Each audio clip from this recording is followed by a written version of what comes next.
ಆಗಿ ಹೋಗಿದ್ದ ಘಟನೆ ಆಯಿತು. ಮುಂದೆ ಗತಿಸಬಾರ್ದು. ಹೆಣ್ಣು ಮಕ್ಕಳ ಮರ್ಯಾದೆ ಉಳಿಬೇಕು. ನಾಳೆ ಅವರು ಮದುವೆ ಆಗಬೇಕು, ಮುಂದೆ ಅವ್ರ ಸಂಸಾರ ನಡೀಬೇಕು. ಈಗ ಅಮ್ಮ ಬಿಟ್ಟಾಗಿ ಮತ್ತೆ ಯಾರು ಅಂತ ಫೋಟೋಗಳನ್ನು ಬಿಡ್ಲಿಕ್ಕೆ ಗತಿ ಏನು ಮುಂದಿತ್ತು ಆ ಹೆಣ್ಣು ಮಕ್ಕಳು.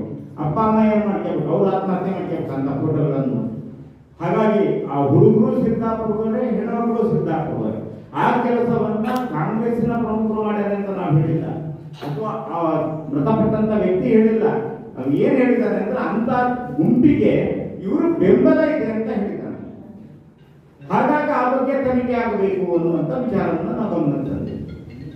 ಮತ್ತೆ ಅದರ ಬಗ್ಗೆ ಮುಂದುವರ ನಾವು ಹೋರಾಟವನ್ನು ಅವನ ತಂದೆನೇ ಸಂಪರ್ಕವನ್ನು ಮಾಡಿ ಹೀಗೆ ಘಟನೆ ಆಗಿದೆ, ನಮಗೆಲ್ಲ ರಕ್ಷಣೆ ಬೇಕು ಅನ್ನುವಂಥ ವಿನಂತಿಯನ್ನು ನಮ್ಮ ಜಿಲ್ಲಾಧ್ಯಕ್ಷರು ನಮಗೆಲ್ಲರಿಗೂ ಸಂಪರ್ಕವನ್ನು ಮಾಡಿದ್ದಾರೆ. ಅವ್ರ ತಂದೆ ಘಟನೆ ನಡೆದ ಬಗ್ಗೆ ಆತ ಹೇಳಿದ್ದಾನೆ.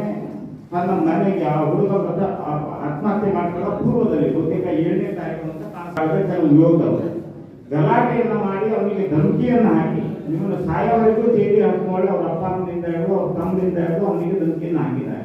ಅವನು ಟ್ಯಾಬ್ ಗೀಪ್ ಎಲ್ಲ ಕಿತ್ಕೊಂಡು ಬಂದಿದ್ದನ್ನು ವಿಡಿಯೋದಲ್ಲಿ ಹೇಳಿದ್ದಾನೆ.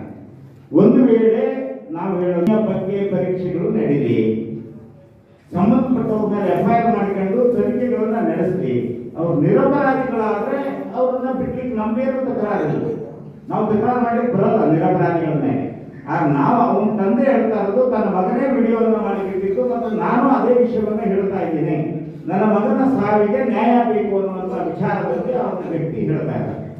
ಮತ್ತು ಅವರೇ ಪೊಲೀಸ್ ಸ್ಟೇಷನ್ಗೆ ಬಂದು ಕಂಪ್ಲೇಂಟ್ ಅನ್ನು ಕೊಟ್ಟಿದ್ದಾನೆ. ಮತ್ತು ಈಗ ನಿನ್ನೆ 3 ದಿನ ಮುಗಿತು, ಇವತ್ತು ನಾಳೆ ಬಂದು ಮತ್ತೆ ಪೊಲೀಸರನ್ನ ಭೇಟಿಯಾಗಿ ಹೋಗಿದ್ದಾನೆ. ತಾನು ನನ್ನ ಮಗ ಸುಮಾರು 3 ಲಕ್ಷಕ್ಕಿಂತ ಹೆಚ್ಚಿನ ಹಣವನ್ನ ಫೇಕ್ ಐಡಿ ಮಾಡಿ ಸಂಗ್ರಹವನ್ನು ಮಾಡಿದ್ದ. ಆ ಹಣವನ್ನ ಹಿಂತಿರುಗಿಸುವ ಜವಾಬ್ದಾರಿಯನ್ನು ನಾನು ತಗೊಂಡಿದ್ದೆ. ಆ ನಂತರ ಈ ಹೆಣ್ಣು ಮಕ್ಕಳ ವಿಚಾರ ಯಾವಾಗ ಬಂತು, ಅದಕ್ಕೆ ಆ ಗುಂಪುಗಳು ಬೆನ್ನತ್ತಿ ಇವನು ಸಾವಿಗೆ ಕಾರಣ ಆಗಿದ್ದಾರೆ ಅಂತ ಹೇಳಿದ್ದಾರೆ.